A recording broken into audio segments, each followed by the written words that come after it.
If I wanted to lose 30 pounds, I'd do this. Exactly what I just did because I just lost 30 pounds, maybe a little over. I'll throw up real quick a picture of me when I was 220 plus and then another one at 189. I think the key is to not overthink it and just do what we all kind of instinctively know is probably right. So, step number one is going to be walk 10,000 steps a day. You got to get active. That's one of the reasons why you're overweight and out of shape. It was for me. It's the same case for everybody. So 10,000 steps a day. Yes, I know that some Japanese company back in the 1960s made the pedometer. If you look all this up on YouTube and it kind of gets debunked or is it scientific, it doesn't matter. 10,000 steps a day is just enough to be challenging, but it shouldn't be like so stressful that you can't accomplish it. So it's a good goal. So that's step number one. Step number two is eat better. And if you want to try keto or if you want to try Whole 30 or intermittent fasting or anything like that, I don't necessarily have a problem with those in theory. The issue is most of us kind of yo-yo. We try these diets and they just don't work out over time. So my thought process is to do this sustainably is to just incrementally eat better each day. And what do I mean by eat better? I'll give you a couple examples here, and they're silly, but I think they illustrate the point. Okay, so the first thing is we know a filet of fish sandwich at McDonald's is bad. What would be better than that?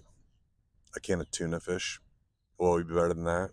Some fresh salmon baked. See what I mean? So we go from fast food to processed food to fresh food. So that's one way to eat better. Just incrementally try to do a little bit better. Secondarily, we'll go back to the McDonald's example.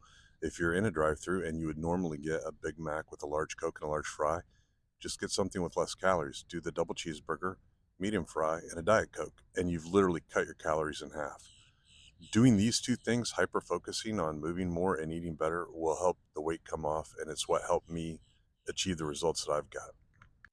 My last suggestion on the eating better category would be, at least initially, and this is what I did for the first, I don't know, I think I did it for the first 4 to 8 weeks, is I cut out all sugary sweets. So my big weakness was ice cream and Reese cups and things like that. So I just stopped doing it. Not saying stop do it forever, but just stop do it initially to help you get on the right track. And then secondarily to that, I cut out alcohol for, I don't know, I think the first 90 days, something like that. Again, I'm at the beach right now. I enjoy some beers at night, but in the beginning, I just cut it out to help jumpstart my progress and get me in that mode of just living more healthy. So those are my first two steps. Final step is to do strength training or lift heavy things, as I call it. And you can do that with whatever you've got. You don't need to get a gym membership. You don't have to go out. When we're not talking about pumping iron, you can use dumbbells if you have them, or you can simply just do strength exercises like calisthenics, like push-ups, squats, lunges, etc. But strength training, it burns calories, but it's also, as we age, I'm 55, so as we age, we're going to lose muscle mass. And so we need to work against that to some degree by strength training. It's going to help our mobility and it's going to lead to hopefully a better quality of life as we go. So if you'll stick around, I'm going to actually head into the motorhome real quick and we will go over my results for week 15 and then we'll wrap it up. All right, just kidding. I'm not going to wrap this up in the motorhome. Two napping dogs kicked me out, so we're going to finish it up out here. I was only going in there because I thought maybe the ocean noise might be too loud for this microphone, but maybe not. So we'll see how it goes. Anyway, so we're currently in Cape Hatteras, North Carolina. I would love to take this video actually on the beach and show you all the ocean, but I'm just going to have to share some clips because it is way too loud out there, which is cool, but it's way too loud for my cheap microphone here to help. So anyway, week 15 for step one, move more. I came in at 13,186 steps. So I was at goal. And every day that week I was over 10,000 steps. So, and I was able to do this while I was working night shift too. So I think, again, like I said in the beginning, it's very doable for everybody. Challenging, but doable. As far as step two, eat better, I'll throw my menu up here real quick so everyone can take a look at it. I do this really for two reasons. One is to give people ideas if they have trouble struggling with coming up with meal prep ideas or whatever, and just show you what I actually eat to achieve these goals.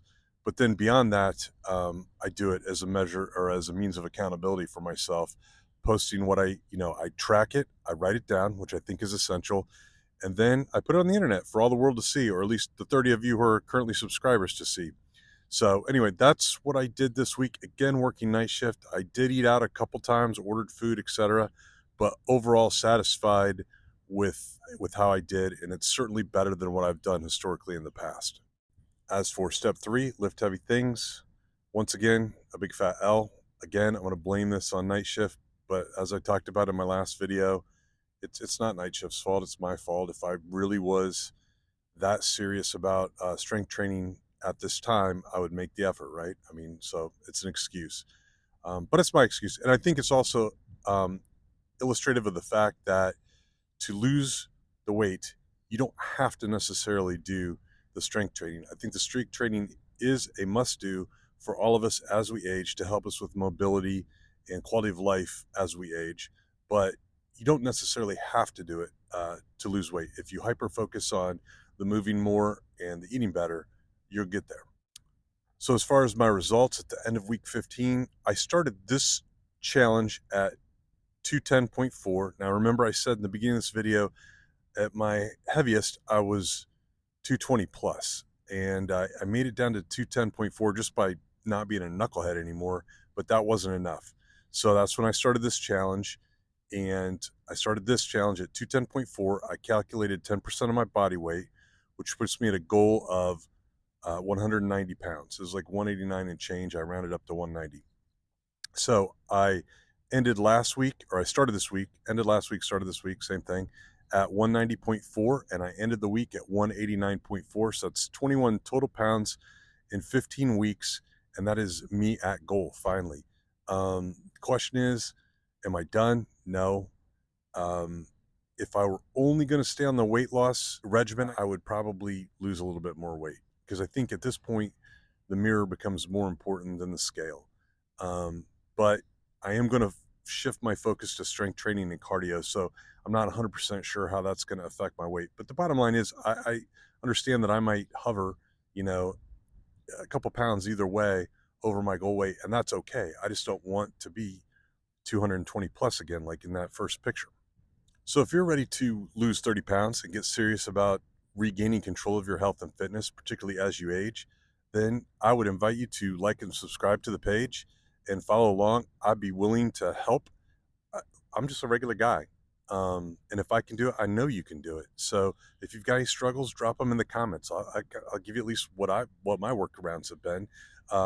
If you have any ideas, drop those in the comment too. I'd love to hear from you. And if you're making progress following along, I would love to hear that as well. All right. Until next video, just remember to move more, eat better, and lift heavy things. Thanks.